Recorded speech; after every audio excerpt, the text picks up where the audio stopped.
Austria, ऊंचे ऊंचे पहाड़ों का देश, संगीत के उस्तादों का घर। मोजार्ट, बीथोवेन, स्ट्रॉस सब यहीं के थे। लेकिन इस खूबसूरती के नीचे एक अंधेरा छुपा है। ऑस्ट्रिया के गुजरे जमाने का एक राज जो आज तक लोगों को डराता है। ऑस्ट्रिया जो एक बड़े साम्राज्य से बना था, एक भारी बोझ ढो रहा है। इतिहास का बोझ, गुनाहों का बोझ और अनकही सच्चाई का बोझ। ये कहानी है ऑस्ट्रिया के सबसे काले राज की। सदियों पहले ऑस्ट्रिया एक विशाल साम्राज्य का केंद्र था। हैब्सबर्ग राजवंश, जो सम्राटों का परिवार था, अलग अलग जमीनों और लोगों पर राज करता था। ऊंचे आल्प्स पहाड़ों से लेकर उपजाऊ मैदानों तक उनका प्रभाव दूर दूर तक फैला था। वियना, जो शाही राजधानी थी, जिंदगी से भरपूर थी। संस्कृति, कला और राजनीति का एक जीवंत केंद्र। लेकिन हर साम्राज्य की तरह यह साम्राज्य भी ताकत की नींव पर बना था। ताकत जो अक्सर एक कीमत पर मिलती थी। लोगों को दबाने की कीमत, अलग राय रखने वालों को चुप कराने की कीमत और अन्याय से आंखें फेर लेने की कीमत। जैसे जैसे 19वीं सदी खत्म हो रही थी, असंतोष की उपजाऊ जमीन में एक नई विचारधारा जड़ें जमाने लगी। राष्ट्रवाद, जो खुद को आजाद करने का वादा करता था, साम्राज्य के अलग अलग जातीय समूहों में आग की तरह फैल गया। हैब्सबर्ग की सत्ता, जो कभी बहुत मजबूत थी, कमजोर होने लगी। लेकिन वियना के आलीशान महलों और बड़े बड़े कैफे में एक खतरनाक विचार भी पनप रहा था।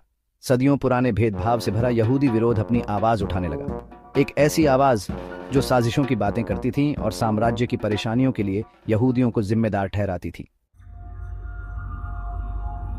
ऑस्ट्रिया के सबसे काले राज के बीच पहले विश्व युद्ध के बाद बोए गए थे। कभी शक्तिशाली हैब्सबर्ग साम्राज्य बिखर गया था। ऑस्ट्रिया, जो अपनी पुरानी शक्ति खो चुका था, आर्थिक बर्बादी और राजनीतिक अस्थिरता से जूझ रहा था। इसी निराशा के माहौल में जर्मन सीमा के पास एक छोटे से शहर ब्राउनो एम इन से एक करिश्माई नौजवान उभरा। उसका नाम था अडोल्फ हिटलर।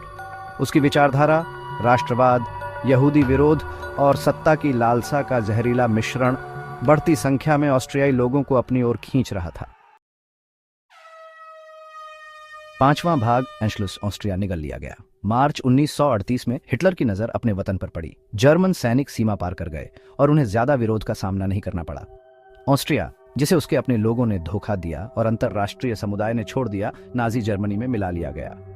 एंशलुस, जैसा कि इसे कहा जाने लगा, ऑस्ट्रिया के सबसे काले अध्याय की शुरुआत थी।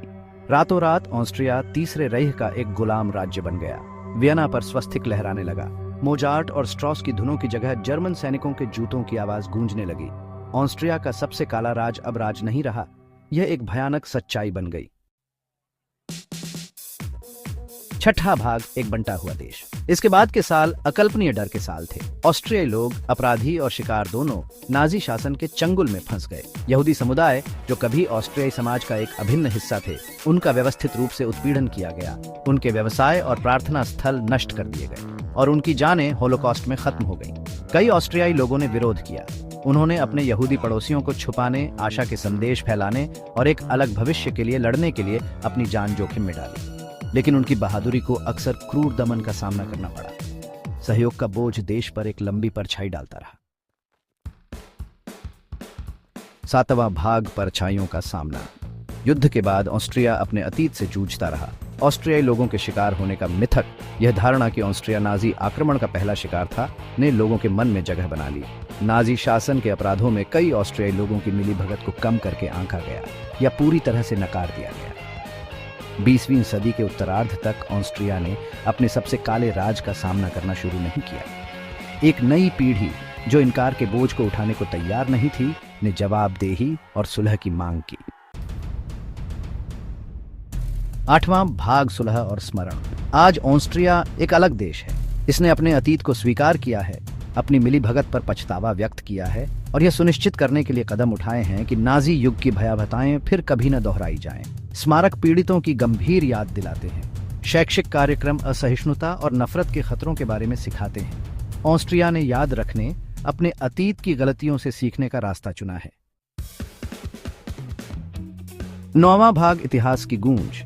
ऑस्ट्रिया का सबसे काला राज्य एक कठोर चेतावनी है कि यूरोप के बीचों बीच भी अंधेरा जड़ें जमा सकता है। उदासीनता और अनभिज्ञता अकल्पनीय बुराई का रास्ता साफ कर सकती है। असहिष्णुता और भेदभाव के खिलाफ लड़ाई एक निरंतर संघर्ष है, जिसके लिए निरंतर सतर्कता की आवश्यकता होती है। अपने अतीत का सामना करके ऑस्ट्रिया ने दुनिया को याद रखने के महत्व, सच्चाई की शक्ति और छुटकारे की संभावना को दिखाया है। इतिहास की गूंज हमें याद दिलाती है कि हमें कभी नहीं भूलना चाहिए, हमें कभी भी नफरत को आशा पर विजय प्राप्त नहीं करने देना।